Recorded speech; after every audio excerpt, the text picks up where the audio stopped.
Good afternoon mga karabit.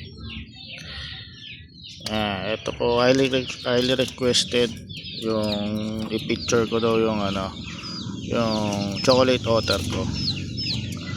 Ayan po yung chocolate otter ko. Bali manganganak siya sa January 30 kasi pinahit ko siya nung 31 31 or 30, hindi ko sure. Ayan,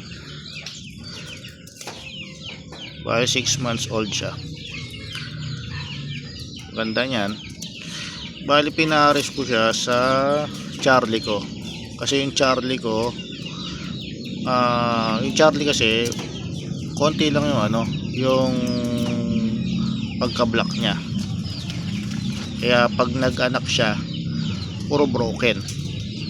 Sana puro broken kasi ang hina kasi ng benta pag mga otter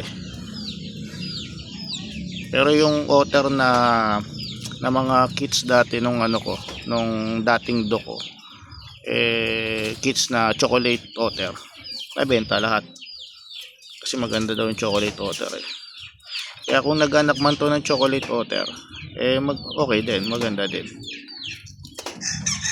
Ayan siya, medyo malaki na yung tiyan nya. Ito, pakain ko yung saging, daw ng saging. Nila yan, snack. Ang pakain ko naman pellet integra sa umaga. Then minsan din naman nila naubos. Ayan, gusto nila ng gusto nila ng mga damo-damo, saging, mix kasi yung pakain ko, pero ang tataba din nila. Kasi pag walang sa amin dito, pag tinatamad akong kumuha ng saging, ang saging na dahon, pag tinatamad ako kumuha, puro feeds lang papakain ko. Ayan po yung chocolate otter namin.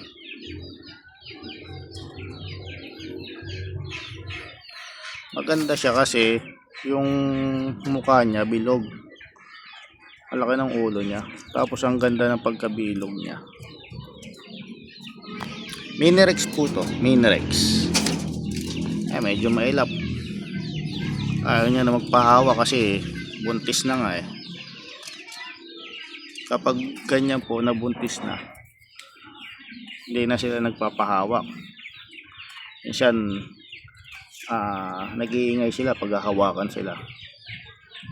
Pero pag yung nanganak naman, yun, nagpapahawak naman, pero huwag mo na hahawakan yung niya. Para sa akin, para safe, para hindi niya kainin yung mga kits niya. Kits means baby rabbit niya. Ayan. Malaki na yan, bilog na siya laki niya na. Papakita ko naman ngayon yung niya, yung kaparis niya, kung saan ko siya pinahit, yung Charlie ko. Ayan po yung Charlie ko, yung Charlie. Ganda niya, no? Meron kami dating broken back means lalaking rabbit. Meron kami dating broken, kaso wala na siya, namatay na sa tanda na kasi 3 years old na tayo. 3 years old na. Ito yung pinaris ko sa chocolate otter ko.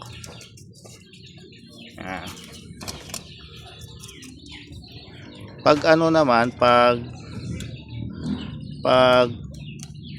to make sure na buntis nga yung don ninyo, kunyari kapain nyo, tapos kapain nyo yung tiyan. Kung wala kayong nahipo na parang bukol, means yun, yung hindi siya buntis.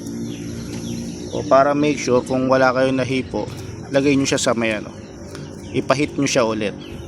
Pag ayaw niya na magpahit, ayun, buntis na siya.